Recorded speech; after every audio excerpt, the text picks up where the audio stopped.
नमस्कार, मैं आशीष मिश्रा, प्रवक्ता बीएड विभाग DBS PG college Govind Nagar का। आज हम लोग बीएड पाठ्यक्रम के अंतर्गत गणित शिक्षण में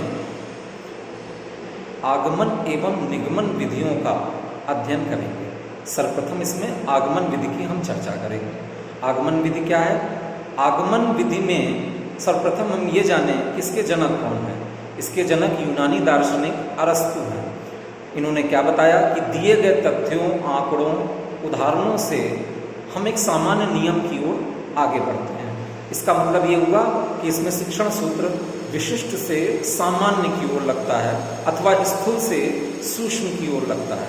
इसमें क्या होता है? सर्वप्रथम हम इसको जानेंगे कि मान लो हम थोड़ी देर के लिए कि किसी कक्षा में हम गए और हमने छात्रों को बोर्ड पर तमाम प्रकार के त्रिभुज की आकृतियों का वर्णन करते हुए उनसे कहा कि जो त्रिभुज हमने आपको बोर्ड पे बना के दिए हुए हैं उनमें त्रिभुज के तीनों अंतःकोणों का योगफल करके हमको बताइए कि वो कितना होता है। हमने सभी छात्रों को निर्देशित किया कि सभी छात्र त्रिभुज के तीनों अंतःकोणों का योगफल ज्ञात करके हमको उत्तर बताएंगे और जिस छात्र से हम पूछेंगे वही उस प्रश्न का उत्तर देगा।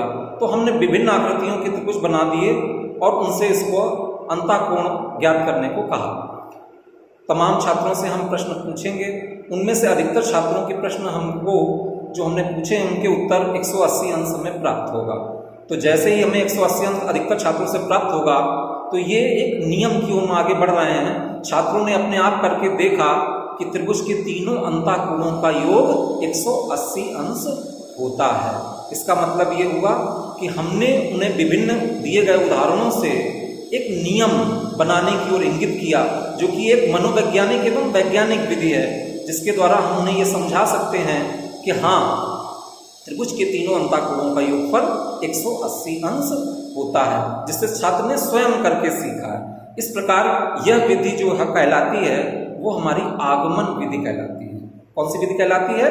आगमन विधि कहलाती है। इंग्लिश में इसे इंडक्टिव मेथड कहते हैं। इसके जस्ट हम कहा जाए कि विपरीत जो विधि होती है उसे हम लोग निगमन विधि कहते हैं। कौन सी विधि कहते हैं?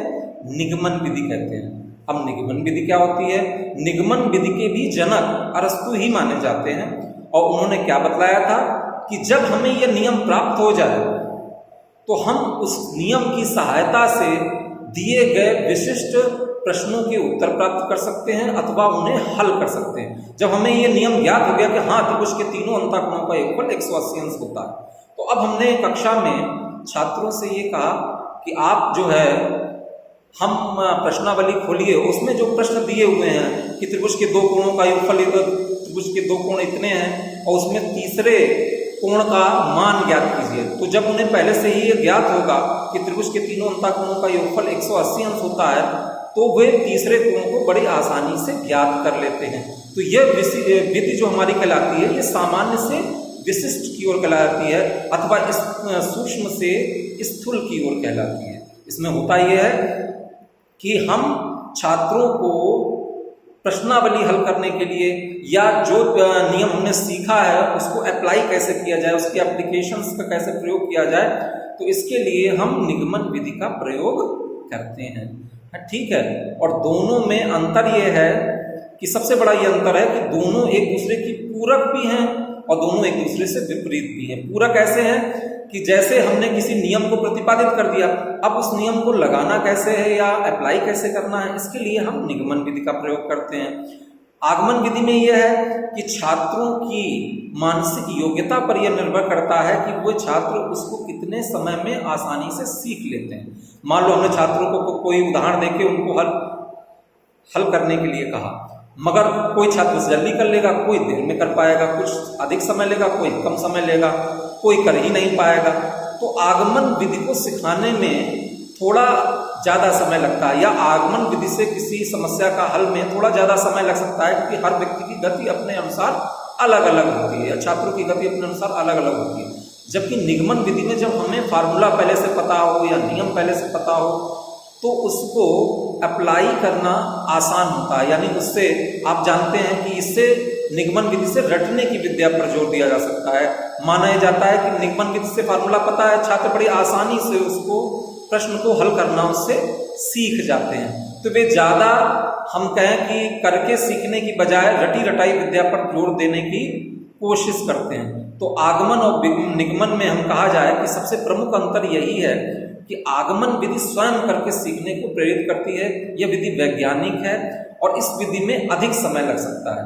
जबकि निगमन विधि में यह है कि ये विधि रटने पर ज़्यादा जोर देती है, या जो पहले से सीखी सिखाई चीज़ें हैं या जो पहले से ही पैटर्न चला आ रहा है उसी को करने का प्रयास करती है। छात्रों ने फार्मूला देखा, फार्मूले पे वैल्यू रखी और सीधे आंसर निकाल गया।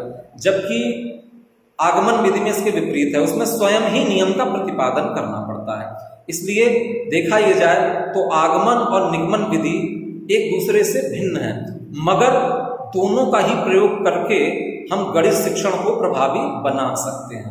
तो इस प्रकार हमने आपको जो समझाया है कि क्या कि आगमन और निगमन विधि दोनों के ही प्रवर्तक जो कहे जाएंगे, जनक जो कहे जाएंगे, वो अरस्तु हैं। आगमन विधि विशिष्ट से सामान्य की ओर चलती है, जबकि निगमन विधि सामान्य से विशिष्ट की ओर चलती है। यानी कि स्थूल से, यानी बड़े बड़े उदाहरण जो हमें दिए गए हैं उनसे स्थूल से सूक्ष्म की ओर जब चलते हैं या नियम का प्रतिपादन करते हैं तो वह विधि आगमन विधि कहलाती है। जबकि हमें जो नियम प्राप्त हो गया उसकी सहायता से हम अन्य अपने प्रश्नों को हल कर सकते हैं या अपनी समस्याओं को हल कर सकते हैं, इसके लिए निगमन विधि अर्थात सूक्ष्म से स्थूल की ओर या सामान्य से विशिष्ट की ओर, इस विधि के लिए हम निगमन विधि का प्रयोग करते हैं। धन्यवाद।